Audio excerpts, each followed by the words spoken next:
I always thought if I ever left my husband, it would be on my terms with my dignity intact, and a future already set in place. But as I stood in our bedroom stuffing my clothes into a suitcase with shaking hands, I realized how wrong I had been. This wasn't how I imagined it. Not like this. Not in a rushed panic while glancing at the clock, praying I had more time before Ethan came home. I had practiced this moment in my head for weeks, maybe months. I'd rehearsed what I'd say if he caught me, how I'd explain it in a way that wouldn't make me sound like the selfish, ungrateful woman I was.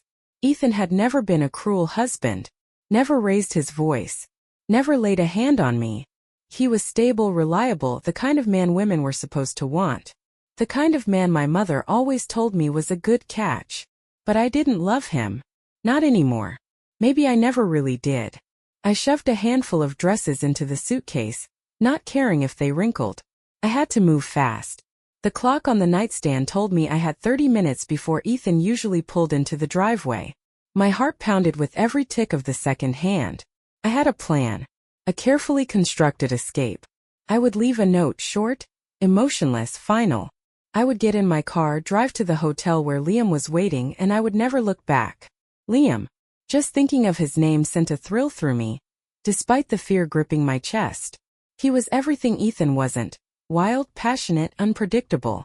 He made me feel alive, like I was more than just Ethan Carter's perfectly presentable wife. We had spent months sneaking around, stolen kisses in parking lots, heated whispers in hotel rooms, plans whispered between tangled sheets. And now we were finally doing it.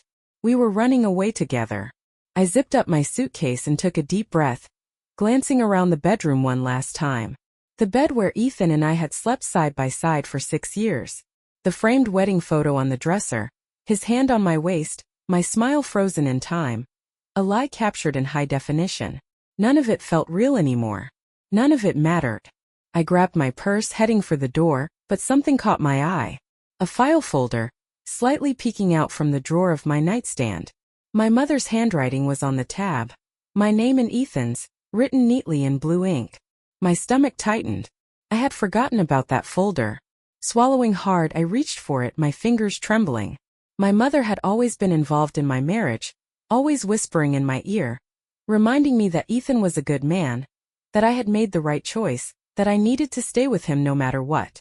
Even when I started pulling away, when the passion faded, when I found myself dreaming of another man, she had been there, insisting I was just restless, that all marriages went through rough patches. I should have left the folder alone. I should have walked out and never looked back. But I opened it. And in that moment my entire world tilted on its axis. Inside were documents, reports, emails, pages upon pages of information about Ethan, bank statements, legal papers, background checks. But what made my blood run cold was the stack of photos. Not of Ethan. Of me. Of me and Liam. Together. Kissing outside a cafe. Holding hands at a hotel. A grainy image of us through a windshield, my head tilted back in laughter, Liam's hand on my thigh. I staggered back, the air sucked from my lungs. How? How did she have these? And then I saw it. A note paperclip to the top. 5 words in my mother's precise handwriting. He knows. Don't trust him. A sharp gasp tore from my throat. My mother, my own mother, had known. She had known about Liam, about the affair, about everything. And she had been watching. But if she knew. A shadow moved in the hallway. The sound of the front door clicking shut sent a jolt of terror down my spine. No. He wasn't supposed to be home yet. I spun around just as Ethan stepped into the bedroom, his tall frame blocking the doorway, his eyes like ice as they landed on the open folder in my shaking hands. And then he smiled. A slow, deliberate, knowing smile that made my blood freeze. You just made the biggest mistake, he murmured. And in that moment I knew. I had never really known the man I married. My breath caught in my throat as Ethan took a slow step into the room, his eyes never leaving mine. The folder in my hands felt heavier than it should have, like it carried the weight of every mistake I had ever made. My pulse pounded in my ears, drowning out everything except the quiet, measured sound of his footsteps against the hardwood floor. Laura, he said my name like a statement, not a question, not an accusation. Just a simple acknowledgement, like he had expected this moment, like he had been waiting for it. I wanted to speak, to demand answers, to defend myself, but no words came. I couldn't force them past the tight knot in my throat. He reached out, plucking the folder from my fingers as easily as if I had handed it to him myself. His gaze flickered over the pages, a faint smirk tugging at the corner of his lips. "I see you found it," he mused, his voice eerily calm, almost amused. I was wondering how long it would take.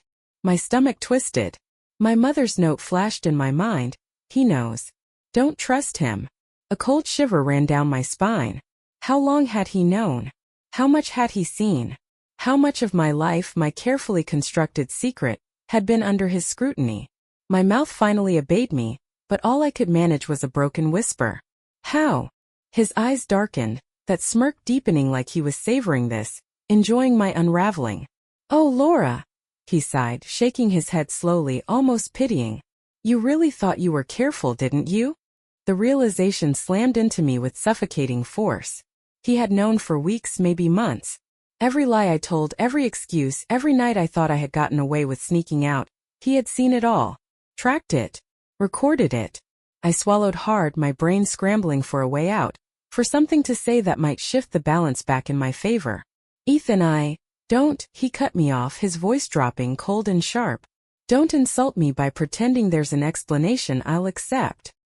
He tossed the folder onto the bed, the pages fanning out in chaotic disarray, damning evidence of my betrayal spilling onto the sheets where I had once laid beside him, where I had kissed him, promised him forever.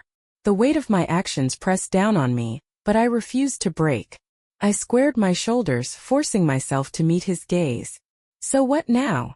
I asked, proud of how steady I sounded despite the sheer terror clawing at my insides. "Are you going to hurt me?" He let out a quiet laugh, shaking his head again, as if the very idea amused him. "Hurt you?" He took another step forward, and I instinctively backed away until I felt the wall press against my spine. "No, Laura. I'm not going to lay a finger on you. That would be too easy." His voice dropped lower, quieter, almost affectionate. "I want you to live with what you've done. I want you to feel it." I hated the way my body reacted to his presence, to his control over the moment. I felt exposed, vulnerable, small, like he had stripped me bare without even touching me. "You don't understand." I tried again, desperate now, willing to grasp at anything. "Ethan, I understand perfectly," he interrupted smoothly. "You wanted out. You wanted something more exciting. And you thought you could play me for a fool while you figured out how to escape." He tilted his head, studying me. "But you made a mistake, Laura. A very big one." His eyes flickered to my suitcase, to the packed clothes, to the evidence that I had been ready to disappear. His smirk returned, a slow, knowing expression that made my blood run cold. "You thought you were leaving me?" He exhaled a quiet chuckle, shaking his head. "No, sweetheart. I'm leaving you." I blinked, thrown off balance. "What?" He leaned in, so close that I could see every line of his face, every inch of the man I had convinced myself was predictable, boring, safe. But now, staring into his unreadable gaze, I realized something terrifying. I had never really known my husband at all. "You think you're running off into some fantasy with your little boyfriend?" Ethan whispered, his breath warm against my skin. "That's adorable. But I'm going to make sure that when I walk away, you have nothing left." My stomach lurched, dread crawling up my spine like ice. "What are you talking about?" I forced out, my voice barely more than a breath. His smile widened. "You'll see," he murmured. And just like that he stepped back, turned on his heel and walked out of the room, leaving me frozen in place, my heart hammering against my ribs. The front door opened. Then it closed. And Ethan was gone. But somehow it didn't feel like I had one. It felt like I had just lost everything. That I stood there, staring at the empty doorway, my mind refusing to accept what had just happened. Ethan was gone. He had walked away so easily, so calmly, without a fight, without rage. That wasn't the reaction I had prepared for. I had braced myself for shouting, for accusations, for tears, maybe even for him to beg me to stay, to give us another chance. But this was worse. He wasn't just leaving. He was taking something with him, something I couldn't quite name, and it terrified me. My breath came in shallow bursts as I scrambled to regain control. No, he was bluffing. He was just trying to scare me, trying to make me feel guilt, regret, doubt. He wanted me to be the one questioning myself, the one hesitating. But I wouldn't fall for it. I had made my choice. I was leaving, and I wasn't going to let Ethan rewrite the ending of this story. My hands trembled as I grabbed my suitcase, dragging it off the bed. My mother's note still lay on the sheets, those 5 words staring back at me. He knows. Don't trust him. But she didn't understand. She thought Ethan was some calculating mastermind, but he wasn't. He was just a man. A man who had gotten comfortable, who thought I would always be here. Well, he was wrong. I yanked open the bedroom door and strode down the hall, my heels clicking against the hardwood. The house felt eerily silent, as if Ethan's absence had drained it of life. I made my way to the front door, but as I reached for the handle, something caught my eye. The small table in the entryway, the one where we always left our keys, where Ethan always kept his wallet, was empty. His keys were gone. His wallet was gone. My stomach twisted. If he was just leaving to cool off, why take everything with him? My grip tightened on the suitcase handle. No, I wasn't going to do this. I wasn't going to let him get inside my head. I pulled open the door, stepping outside into the crisp evening air. My car was parked in the driveway, right where I had left it, and relief surged through me. At least he hadn't done something insane like take my car. I hurried down the steps, fumbling for my keys and my purse, my mind already focused on Liam. He was waiting for me at the hotel. Once I was with him, once I was in his arms, this would all just be a memory. A messy, unfortunate chapter that I was finally closing. I unlocked the car and threw my suitcase into the back seat, sliding into the driver's seat with shaking hands. I took a deep breath and started the engine. The dashboard lights flickered to life, and just as I reached for the gear shift, my phone buzzed. I hesitated, then pulled it out of my purse, my heart stuttering when I saw the name on the screen. Mom. I swallowed hard before answering. Mom, I can't talk right now, I said quickly, glancing at the time. I'm Laura. Her voice was sharp, urgent. Where are you? I frowned. I'm heading out. Why? A pause. Then, he came to see me. A chill ran down my spine. My fingers tightened around the steering wheel. Ethan. Yes. Her voice trembled, something I had never heard before. My mother was not a woman who scared easily. He just left. He wasn't like himself, Laura. My mouth went dry. What did he say? Nothing. Another pause. That's what scared me. He didn't yell. He didn't argue. He just looked at me. Like he already knew how this was going to end. I forced a laugh, but it sounded thin. Mom, he's just trying to mess with you. He's trying to mess with me. No, Laura, she interrupted, her voice sharp again. You don't understand. He told me to tell you something. I swallowed. What? The silence stretched too long before she finally spoke. He said, tell Laura she doesn't have to run. By the time she realizes what I've done, there won't be anywhere left to go. My stomach dropped. I couldn't breathe. Mom, what does that mean? I don't know. She exhaled shakily. But Laura, I think you just made the biggest mistake of your life. My vision blurred. My pulse roared in my ears. I turned, my eyes landing on my house, on the windows that suddenly seemed darker, emptier, like a place I had already been erased from. I shook my head. No, this was just a game. A scare tactic. He was bluffing. He had to be. I gritted my teeth and threw the car into reverse, speeding down the driveway, away from the house, away from my mother's words, away from the creeping dread curling around my heart. But even as I drove, my hands white-knuckled on the wheel, I couldn't shake the feeling that Ethan wasn't bluffing, that I had just lost something far bigger than I realized, and that by the time I figured it out it would be too late. The hotel was exactly as I remembered it, sleek, modern, impersonal, a place where people came and went, where secrets were buried in freshly laundered sheets, where no one asked questions. I pulled into the parking lot, my hands still shaking as I gripped the wheel.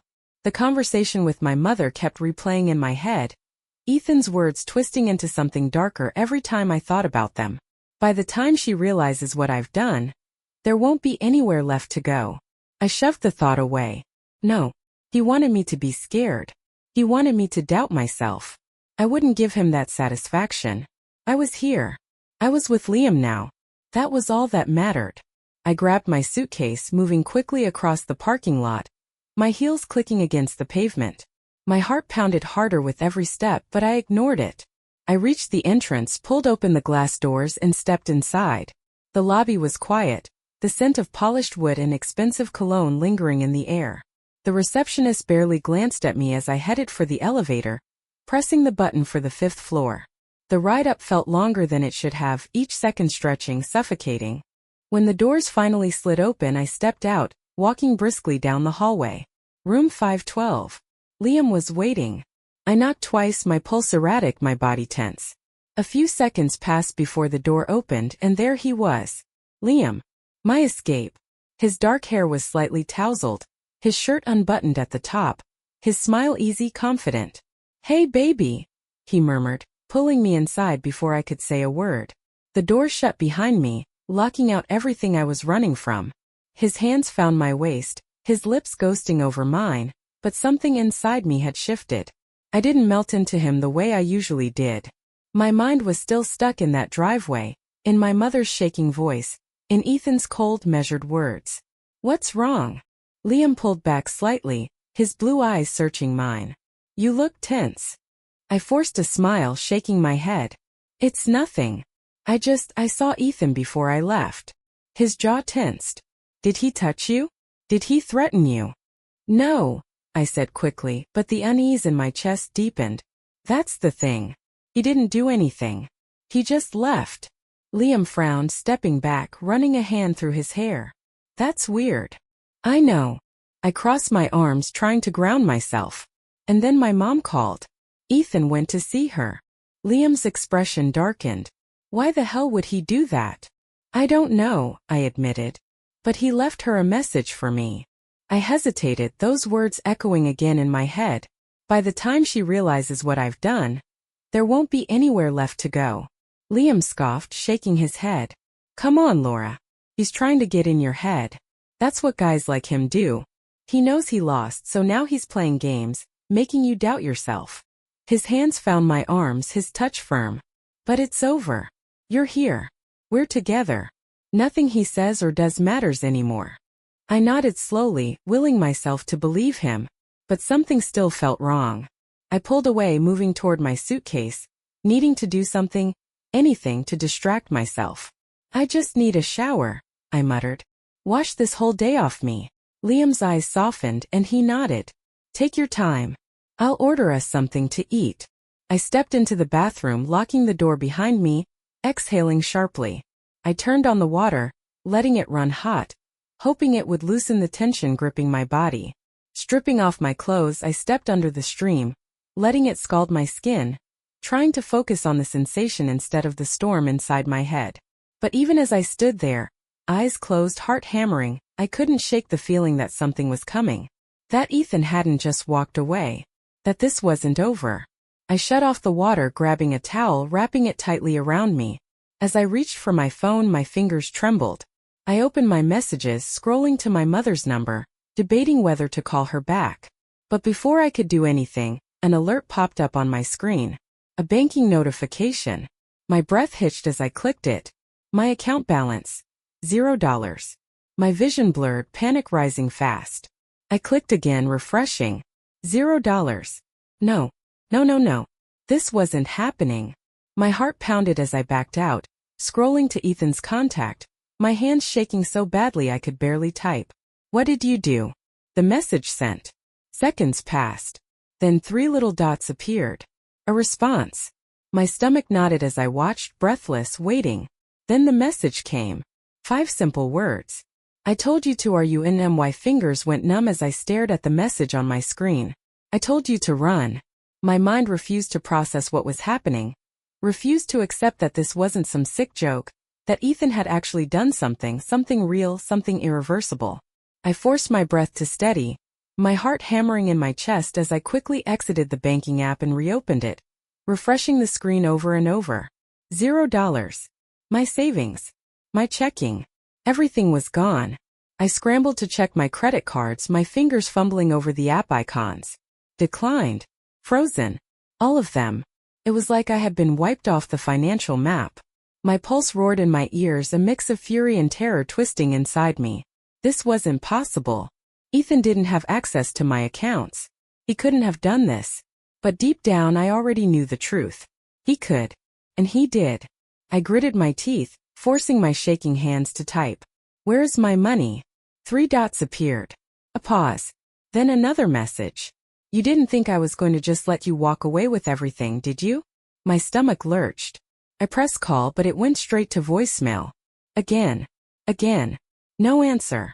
I wanted to scream, to throw my phone against the wall, to march out of this hotel room and drive straight to wherever Ethan was and demand he fix this. But I had no money. No access to my cards. No leverage. He had taken everything. And the worst part? He wasn't even done. A knock sounded at the bathroom door, making me jolt so hard I nearly dropped my phone. "Laura." Liam's voice came through, his tone light, unaware. "Food's here. You okay?" I sucked in a breath, gripping the counter, staring at my reflection in the mirror. I looked like a ghost, my skin pale, my eyes wide with panic. No, I couldn't let Liam see me like this. I had to hold it together. I had to think. "Yeah," I called back, my voice steadier than I felt. "I'll be out in a sec." I heard him walk away and I exhaled shakily, gripping my phone so hard my knuckles turned white. "What the hell do you want, Ethan?" The reply came almost instantly. "I already have what I want. Now I just get to watch you figure it out." My stomach twisted violently. This wasn't just about the money. It was about something else. Something bigger. Something I hadn't seen coming. My mother's words echoed in my head, that warning I had dismissed too easily. By the time she realizes what I've done, there won't be anywhere left to go. A sickening thought crept in. If he had the power to take my money, to cut me off completely, what else had he done? I swallowed hard, my hands trembling as I exited the bathroom and grabbed my purse. I yanked it open, digging through it frantically, my breathing shallow. My passport. My ID. My hand froze. My ID was gone. My passport was gone. My social security card. My birth certificate. Everything. A chill ran down my spine, so cold it made me feel weightless. This wasn't just revenge. This was a complete erasure. "Hey!" Liam's voice pulled me back, and I whirled around, my face carefully blank. He stood near the bed, holding a takeout box, watching me. "Are you sure you're okay?" My mind raced. I couldn't tell him. Not yet. Not until I figured out what Ethan's next move was. "Yeah," I forced a smile, swallowing the bile rising in my throat. "Just tired." Liam studied me for a moment, but then he nodded, walking back to the bed and setting the food down. I moved to my suitcase, pretending to look for clothes, but my brain was spinning too fast to focus. I needed to get online. I needed to find out what else Ethan had done. My fingers itched to open my laptop, but as soon as I reached for it, my phone buzzed again. "Check your email." My blood ran cold. I swiped quickly, opening my inbox, my breath catching as I saw the first subject line. "Eviction notice, effective immediately." My hands shook as I tapped it open, my eyes scanning the email at lightning speed. My rental agreement terminated. My things, set to be removed from the apartment first thing in the morning. The place I had lived in for 6 years, the home I had spent years decorating, filling with memories, gone. Just like that. Another email. Employment termination, final notice. I choked on my breath. I opened it, my heart racing. Effective immediately. My position was eliminated. No severance. No benefits. My job. My livelihood. The one thing that had made me independent from Ethan. Destroyed. My vision blurred. He didn't just take my money. He took my life. I couldn't breathe. Couldn't think. And then one final email. Passenger flight cancellation ref. Hashtag LXM9185 my flight. The one I had booked weeks ago to leave the country with Liam. Gone. I stumbled back, hitting the dresser, my legs barely holding me up. My escape was gone. Every door was closed. Every option taken. And I knew with absolute certainty that Ethan had planned this. Every step. Every move. He had been waiting for me to run. And then he had set the trap. My hands were ice cold as I clutched my phone, my breath coming in shallow, panicked gasps. Ethan had ripped my entire life apart piece by piece, methodically, precisely like he had been planning this for months. My money was gone, my job was gone, my apartment was gone, my identity gone. I felt weightless, like I wasn't even real anymore. Like I was standing in the middle of some nightmare that I couldn't wake up from. I forced myself to move, to breathe, to think. I couldn't panic. Not now. I had to figure this out, had to find a way to get ahead of him. I turned away from Liam, forcing a casual expression onto my face as I grabbed my laptop and sat on the edge of the bed. I just need to check something, I muttered, my voice barely holding steady. Liam was scrolling through his phone, distracted, and I was grateful. The last thing I needed was his questions. I opened my email again, rereading every message, searching for something, anything, that could tell me how Ethan had done this. My bank accounts had been drained, but I hadn't shared access with him. My job had been terminated, but that was impossible, wasn't it? Ethan had power, sure, but he didn't have that much power. I hesitated before clicking on my work email. My stomach twisted violently as I saw an earlier message I had missed. Urgent security concern, IT department review. My hand shook as I opened it. The email was from my company's security team, stating that there had been suspicious activity on my account, unauthorized access from an unrecognized IP address, an IP traced back to Ethan's office. My breath hitched. He had hacked into my company email. He had set me up. I checked the forwarded emails attached, my entire body numb as I read through them. It was a fake resignation letter, sent from my work account, addressed to my boss, signed with my name. Ethan had made it look like I had quit on my own. That was why there was no severance, no warning, no appeal. My stomach churned violently as I clapped my laptop shut, my mind reeling. Ethan hadn't just destroyed my life, he had rewritten it. And no one had even questioned it. No one had stopped to think that maybe this wasn't me, that maybe I wouldn't just walk away from everything without a second thought. I clenched my fists, nausea rolling through me. I needed to call someone. I needed to do something before it was too late. I reached for my phone, my fingers hovering over my mother's contact. But then I hesitated. No. She had already warned me. She had already tried to help. But I hadn't listened. Who else? The police? A lawyer? My mind spun with options, but I already knew the truth. Ethan had the upper hand. He had set this up so well that no one would believe me. He had stripped me of everything, made sure I had nowhere to go, no resources to fight back. And if I did go to the police, what would I even say? That my husband had taken my money? That he had hacked my emails? That he had somehow, someway erased my existence? No. I needed more than just panic. I needed proof. And I needed a plan. My pulse steadied as a new thought formed in my mind, sharp and dangerous. Ethan had spent so much time making sure I had nothing left. But he had forgotten something. He still had everything. And if I was going to survive this, I needed to take something from him. That I closed my eyes, forcing my breath to slow, my fingers gripping the laptop so hard my knuckles turned white. Ethan had taken everything from me. My money, my job, my home, my identity. But he had made one mistake. He still had everything, and I was going to take it from him. I wasn't going to run. I wasn't going to beg. I was going to win. I opened my laptop again, my hands moving before I could second-guess myself. If Ethan had hacked into my accounts, I could do the same. I wasn't some clueless housewife. He had underestimated me. I went straight to the login for his business account. Ethan had always been arrogant, always believed he was the smartest person in the room, but I knew something he didn't. He never changed his passwords.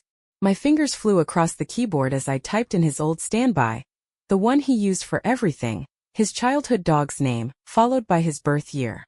Access granted. A slow, dangerous smile spread across my lips. He had been so focused on destroying me that he never thought I'd fight back.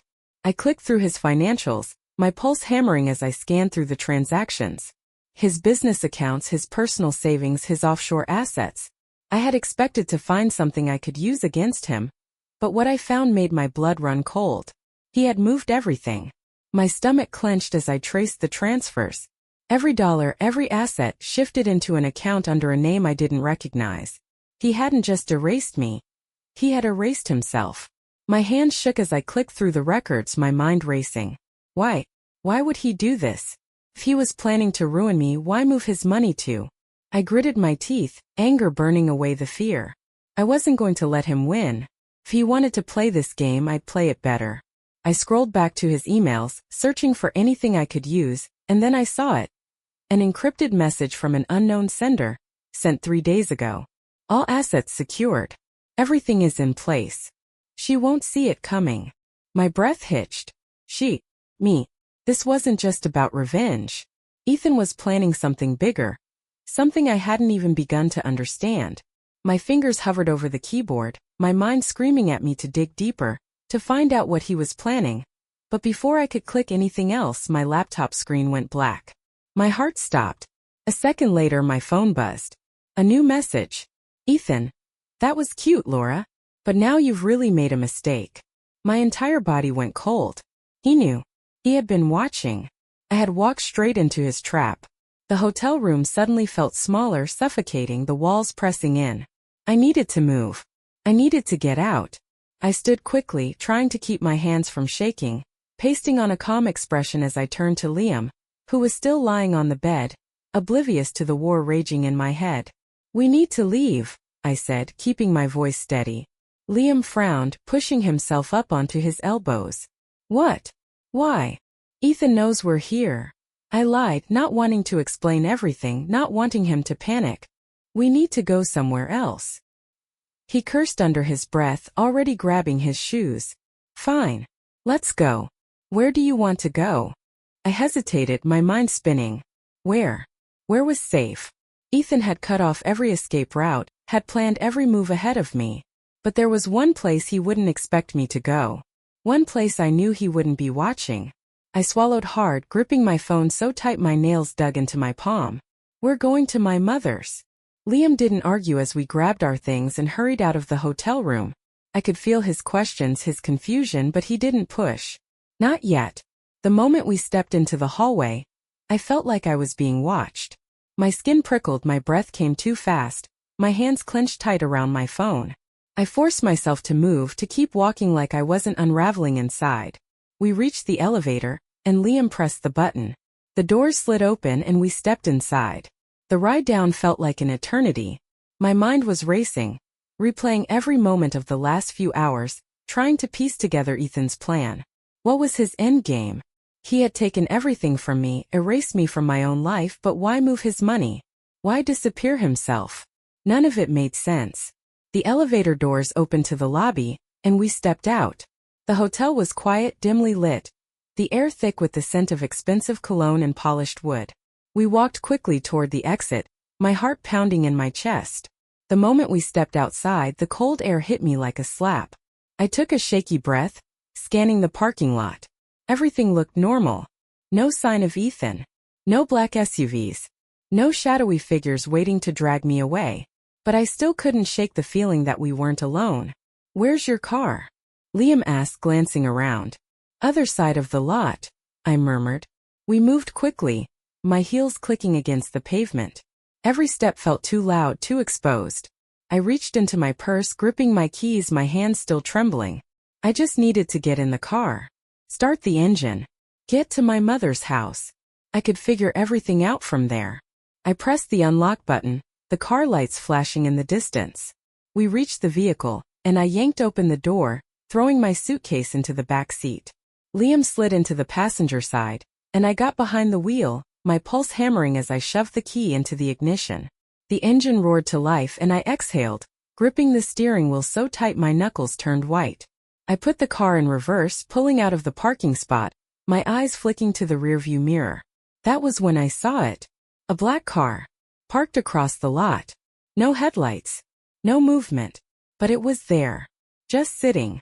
Watching. My throat went dry, my hands slick with sweat as I pulled onto the street. The car didn't follow. Not immediately. I tried to convince myself it was nothing. A guest. A valet worker. Just another car in a hotel parking lot. But then 2 blocks later I saw it in the mirror again. Same car. Same distance. My chest tightened. I forced myself to breathe, to think. If Ethan had people watching me, then he knew I was leaving. He knew where I was going. I needed to lose them. Laura. Liam's voice was cautious, unsure. What's going on? Nothing, I lied. I pressed the gas harder, weaving through the late-night traffic, ignoring the panic rising in my chest. The black car followed. Didn't get closer. Didn't speed up. But it didn't turn away either. It was tracking me. My pulse roared in my ears as I took a sharp right onto a side street, then another left, trying to shake them. But the car stayed. Always at the same distance. Always watching. I swallowed hard. I needed a new plan. I couldn't lead them to my mother's house. I couldn't let them know where I was going. My hands trembled as I tightened my grip on the wheel. I had no money, no home, no identity, but I still had one thing left. I had to make them think I was still running. I took another sharp turn, heading for the freeway, making it look like I was going anywhere but home. And as I did, I prayed that for once, Ethan wouldn't see it coming. The freeway stretched ahead, dark and endless, the glow of streetlights flashing across the windshield in rhythmic pulses. The black car was still behind me, always at the same distance, never closing in, never falling back. My hands were clammy against the steering wheel, my breath coming in short, sharp bursts. I had no idea who was in that car. Was it Ethan himself? Someone he had hired? Someone watching to see where I'd go, waiting to report back to him? It didn't matter. I wasn't leading them to my mother's house. I had to throw them off. I pressed my foot down harder on the gas, the speedometer creeping up, my heartbeat matching its pace. Liam shifted in the passenger seat, his brow furrowed. "Laura, what the hell is going on?" "We're being followed," I said, my voice flat, controlled, even as terror clawed at my insides. His head snapped toward the rearview mirror, his body going rigid. "Who?" "Ethan." It was the only answer I had. It was the only answer that made sense. I kept my eyes on the road, calculating, thinking, searching for an opening. I needed to get away. I needed a plan. A gas station flickered ahead in the distance, its neon lights buzzing against the night sky. I made my decision in an instant. "Hold on," I muttered, yanking the wheel hard to the right, my tires screeching as I swerved onto the exit ramp. The car behind me reacted immediately, following without hesitation. A chill ran down my spine. This wasn't a coincidence. This wasn't paranoia. They were after me. I pulled into the gas station, slamming the car into park, my breath coming too fast. Liam turned to me, his jaw tight. "What now?" "We switch," I said quickly. "You drive. I'll get in the back and keep my head down." He frowned. "What? Why?" "Because they're watching me," I hissed. "If they see me leave, they'll follow. But if you drive off alone, they might think I'm still inside." Realization dawned in his eyes, but he hesitated. "Laura, do it," I snapped. "Now." I pushed open my door and slid out, keeping low as I moved around the car. Liam followed, moving fast, sliding into the driver's seat while I ducked into the back, lying flat across the seat, my heart pounding. I could barely breathe, barely think. If this didn't work, if they saw through it, I shoved the thought away, forcing myself to stay still, to stay quiet. Liam started the car, pulling out of the gas station, merging back onto the road. I squeezed my eyes shut, counting the seconds, waiting, listening. And then the sound of another car peeling away, tires screeching against the pavement, following him. My breath hitched. It worked. My chest heaved as I lay there, staring at the ceiling, my entire body trembling with adrenaline. I wasn't safe. Not yet. But I had bought myself time. I forced myself to sit up slowly, my muscles tense, my brain scrambling for my next move. The gas station was quiet, empty except for a bored-looking cashier behind the counter inside. I had no car, no money, nowhere to go. But Ethan thought I was still running. And that meant, for the first time since this nightmare began, I had the advantage. The gas station lights buzzed overhead, flickering slightly, casting long shadows across the empty parking lot. My heart was still hammering, adrenaline coursing through my veins as I crouched low, watching Liam's taillights disappear down the road. They had followed him. I had shaken them, but it wouldn't last. Ethan wasn't stupid. He would realize soon enough that I wasn't in that car, that I had tricked him, and when he did, I had no doubt he would come for me again. I had to move. I straightened slowly, adjusting my jacket, pulling my hood up as I turned toward the gas station. The cashier barely glanced at me as I stepped inside, the artificial glow of the fluorescent lights making my skin look pale, hollow. I didn't have time to think about that. I needed a phone, a way to get to my mother's house without leaving a trail. I walked to the back, past the racks of overpriced snacks and the humming refrigerators, grabbing a cheap prepaid phone from the display near the counter. I hesitated for only a second before plucking a few protein bars from the shelf as well. I didn't know when I'd be able to eat again. The cashier rang me up without a word, and I handed over a crumpled $20 bill I had tucked into my purse earlier. The last of my cash. I wouldn't be able to do this again. I grabbed the bag, stepping back out into the night, the cold air shocking against my skin. My hands trembled as I tore open the phone's packaging, my fingers working quickly to set it up. I dialed my mother's number, pressing the cheap plastic device against my ear, my pulse thundering. It rang once, twice. Then, Laura. Her voice was tight, anxious. Where are you? I'm coming to you, I whispered. But I can't use my car. Ethan. I know, she interrupted, her voice dropping lower. He came back. My breath stalled. What? After you left the hotel, he showed up here again. He didn't say much, didn't threaten me, but he wanted to know if you had called. My grip tightened on the phone. Did you tell him anything? Of course not, she snapped. But Laura, listen to me. He's not acting like a man who's angry you left. He's acting like a man who planned for you to leave. A shiver ran down my spine. I don't understand. Neither do I, she admitted. But you need to be careful. You need to. A loud noise crackled over the line, a sharp beeping sound. My stomach twisted. Mom? What was that? Silence. A long stretching silence that made my skin prickle. Then finally her voice, lower now, shaken. He cut the power. My breath caught. What? The house. The lights. My phone charger. Everything just went dead. My pulse roared in my ears. He's there, I whispered.